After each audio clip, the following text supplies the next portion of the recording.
Welcome back, and let's do another wrap up. So in the month of February, I actually read and finished 8 books, which I'm pretty proud of. That was my goal for the month. And so I did hit it, which is very exciting. I am in the middle of 2 books that I didn't quite finish by the end of the month, but that's okay. I still did get through most of them, which is very happy. I read 1,910 pages and listened to approximately 23.65 hours of audiobooks. Granted, I listened to it on usually 2 times speed, so a little less than that, but that's okay. We still count it. The majority of these books were, again, print books, which is great for the fact that I am trying to work through my physical books that I own. So the fact that I did read 5 physical books that I own is amazing and makes me very happy. I will be unhauling one of these books, I believe. I'm not positive. I haven't fully decided yet if I'm keeping it or not. But 2 of the books that I read this month were audiobooks, and then I did read 1 ebook, which was an e-arc that was a little bit late in getting finished, but I still read it. So let's jump into the books that I read. So the first one actually is the ebook, and that was Witches of Dubious Origin by Jen McKinley. I ended up giving this a 4-star. I thoroughly enjoyed this one. I got this one back from NetGalley. It came out in 2025, in October of 2025. So I am a little late getting to this one, but I did end up getting to it, so I'm pretty happy with that. So this book follows Zoe, who is a librarian in New England. She loves her quiet life. She loves the fact that there is nothing interesting happening in her life, and this is a thing she actually says. And until one day when a book is delivered to her in a package and she receives it and can't open it because it is latched shut, but the book won't leave her alone and ends up actually following her home after that, which is a very strange thing for a book to do. But since she's unsure what to do with it, she takes it to the Museum of Literature, where she meets a group of people that work with their most dangerous collection of books called the Books of Dubious Origin. And Zoe finds herself sucked into a world of magic and mayhem, a world that she had sworn to her mother she would never touch. So it's very interesting. It was a very good book. I would recommend it. It was a little slow at the beginning for me. I'm not gonna lie. It took me a little bit longer to get into than I would have liked. However, I thoroughly enjoyed it, and I would buy myself a copy. I haven't yet, but I haven't bought many books this year. Kind of a goal. And I did enjoy it, so would recommend. Again, gave it 4 out of 5 stars, so I will definitely read more by this author. Alright, the next book that I read is a physical book that I own, and I read Guards by Terry Pratchett. This is a part of Discworld. So the funny thing with Discworld by Terry Pratchett is that it is actually recommended that you don't read the series in order. He has a couple different orders that you can read the books in online. This series, this mini series within the giant Discworld series, is the one that was recommended for me to start first, and this is the City Watch series. So I believe this is 5 or 6 books within the world of Discworld that follows the City Watch of this kingdom. So this follows the Night Watch, who are basically the worst soldiers of the town of Ankh-Morpork, who are forced to basically become the soldiers they were told they couldn't be and were basically trained to not be when a dragon attacks the city. There's a lot going on. I did enjoy this. I gave it a 3.5. The main reason I don't think I read this at a good time. I think this book is a book that you actually have to sit down and read because it's very tongue-in-cheek. It's very Terry Pratchett style. You have to know kind of what you're getting into. It's silly, it's goofy, it's a little strange, it's a little out there. I did enjoy it. I don't know that this was the best one for me to read in February. I don't think I was feeling that. I think I probably should have put it down and picked it up another time and I would have enjoyed it more. So I'm going to keep it because I think I'm going to enjoy it if I read it at a different time. I have also been told there are other series and other books, both within the Night Watch mini-series and others that I would enjoy, the main one being Mort. So I think I might try that one next.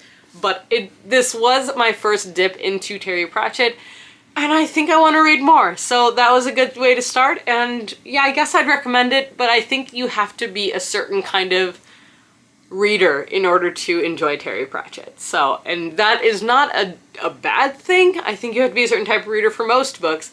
This isn't a book I would recommend to everybody because it's not a book that everybody will enjoy. But I did enjoy it overall, so we take that here.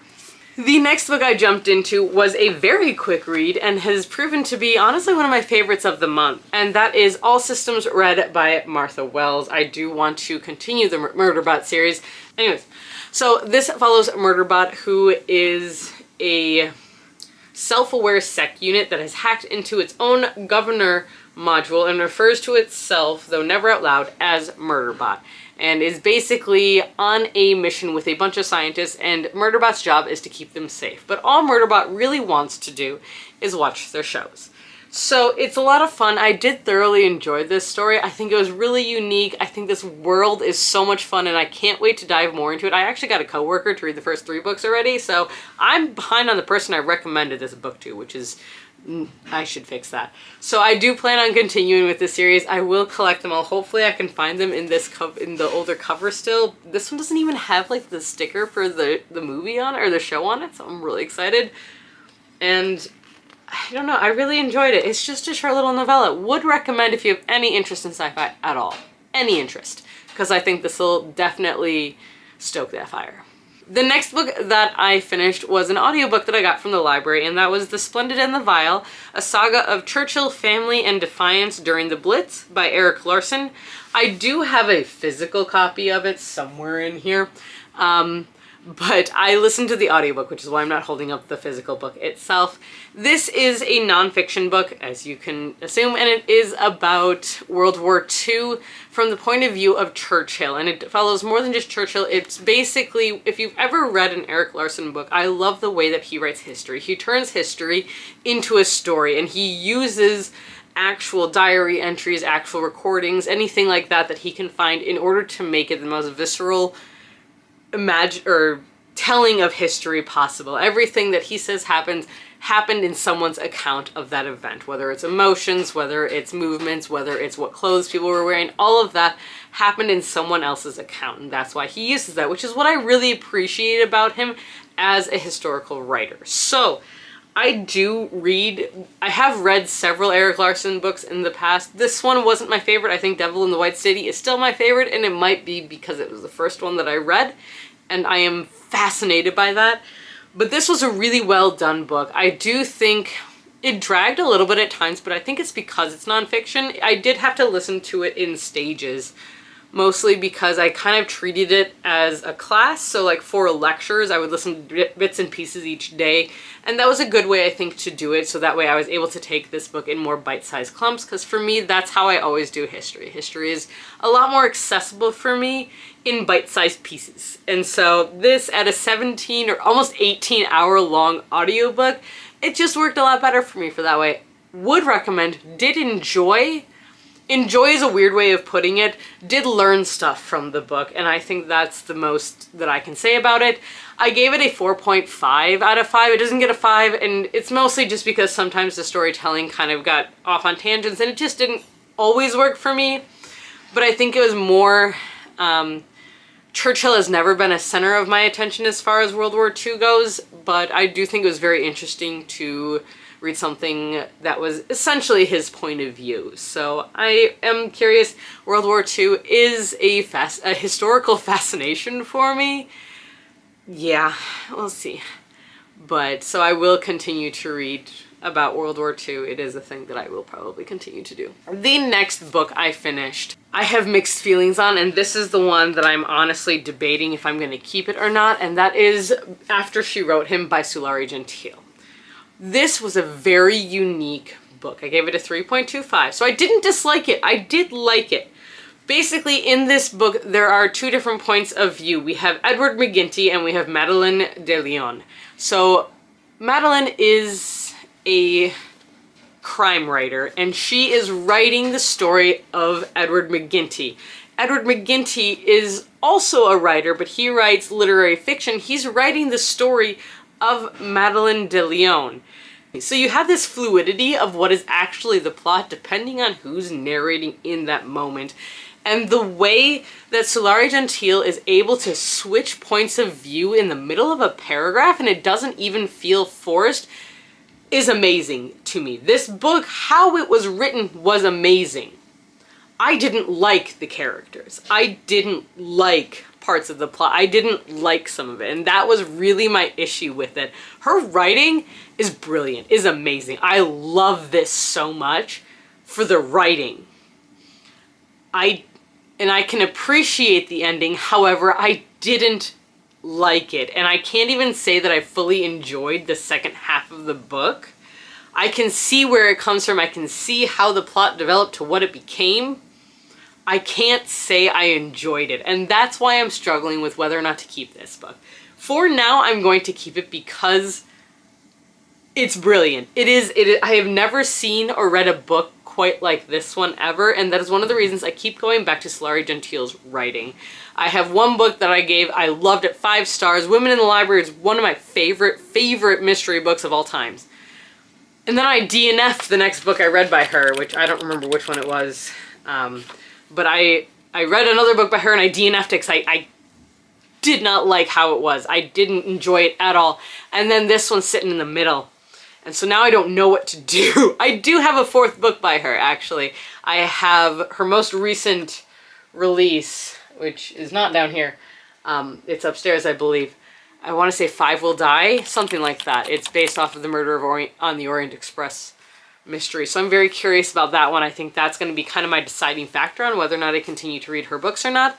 But that's what I'm running into. Does it make sense? And then I finished another audiobook. So this next book was The Man Who Died Twice by Richard Osman. This is the 2nd book in the Thursday Murder Club mystery series. I love this series. I really do. It's so much fun. This one, I think the first one was still better, but I thoroughly enjoyed the way they connected everything, how everything kind of is moving. I love the direction of the stories. I won't give you a summary of the 2nd book. This series follows 4 residents of Cooper's Chase, which is like basically a high-end retirement facility that's essentially a castle.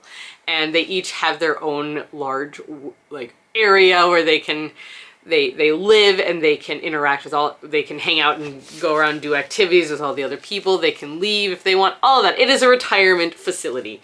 And basically in the first one, there's a brutal killing that takes place at Cooper's Chase and it's put at risk. So these 4 friends have formed what's known as the Thursday Murder Club, and what it is that they do is they solve cold cases, or they attempt to solve cold cases. And when a real murder mystery in real time is basically handed to them on a silver platter, they cannot say no. And it just chaos from there, but like elderly chaos, and it's so much fun. It's so heartwarming. It's honestly just very sweet. Like, there's no good way of saying that otherwise. But I did enjoy it. I gave it a 4.75. It's not a 5-star quite. It wasn't quite there. And I think in the vlog I said it was a 5-star because I loved it. The problem is I realized after a week I had stopped thinking about it. So it's not a 5-star because I stopped thinking about it after just like 2 days and I was done. I moved on. So that was where it became not a 5-star, unfortunately. But still, 4.75. Good for a sequel. I will take that. All right, the last 2 books that I read were part of a series. I didn't complete the trilogy. I got halfway through the 3rd book and I didn't finish it. I'm sorry. I didn't read that much near the end of the month. But the last 2 books I'm going to talk about are Black Sun and Fevered Star, both by Rebecca Roanhorse. These are the first 2 books in the Of Air and Darkness trilogy? Is that what it's called? Between Earth and Sky. Nope, completely wrong. Between Earth and Sky trilogy. These are the first 2 books. If you had watched my reading vlog when I did a weekend of reading, I did read the first 2.5 books in this trilogy. I'm in the middle of the 3rd one. I absolutely am loving this series, and I think this is something that everyone should try. Everyone should try this series. It's very different from a lot of high fantasies I've read in the past, and I think it's a fresh new sort of fantasy that I really liked. The take on religion, on the take of magic within religion, and the take of what happens when the past comes back to haunt you, essentially. This first book has 3 points of view in it. The first point of view is Serapio, and Serapio as a boy is essentially told, you have this great destiny, you have no choice in it, and that is how he has led his entire life. Our second point of view is from the Sun Priestess, who is basically in charge, is the leader of religion in this world, and that is Naranpa, and she has a very interesting point of view. And then the third point of view is a sea captain named Xialia, who she has her own secrets in her past that she's hiding, but she is a sea captain that is hired to take Serapio across the ocean to this island where the Sun Priest theoretically is expecting him. But she is told that he is harmless, and she believes that everyone who is labeled as harmless ends up becoming a villain. That is the best I'm going to give you for a summary of this trilogy, because I don't want to spoil anything, like, at all. So I am adoring this series, highly recommend. I just need to find some time to sit down and finish the third one, and I think I have the perfect video to do that for. So, very excited. Thoroughly enjoyed.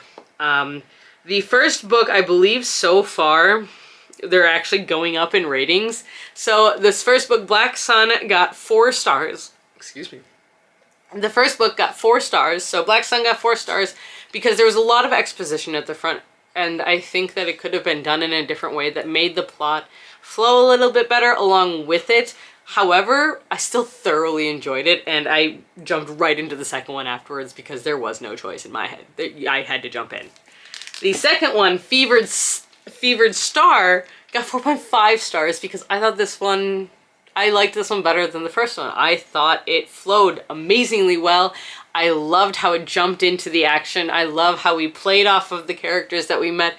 We have more points of view in this one. We have even more points of view in the third one, which I think is a very interesting way of doing that. And I thoroughly enjoyed it, and I cannot recommend these enough. I really can't. So, these are the 5 books that I physically own that I read this in February. I actually read more books in February than I did in January, which is kind of impressive. And I'm actually pretty proud of myself for that one. But these are the books that I read, and plus I have the other 3 that I do not have physical copies of. So there we go. That's my summary for February. Have you guys read any of this? What do you think about? Should I keep it? I don't know. I'm struggling. I don't know what I should do. I don't know. Anyways, that's what I got for you guys here today. I hope you enjoyed it. If you did, please like, comment, subscribe. It really helps me out in the long run. And until next time, stay safe, stay healthy, keep reading, and keep moving forward.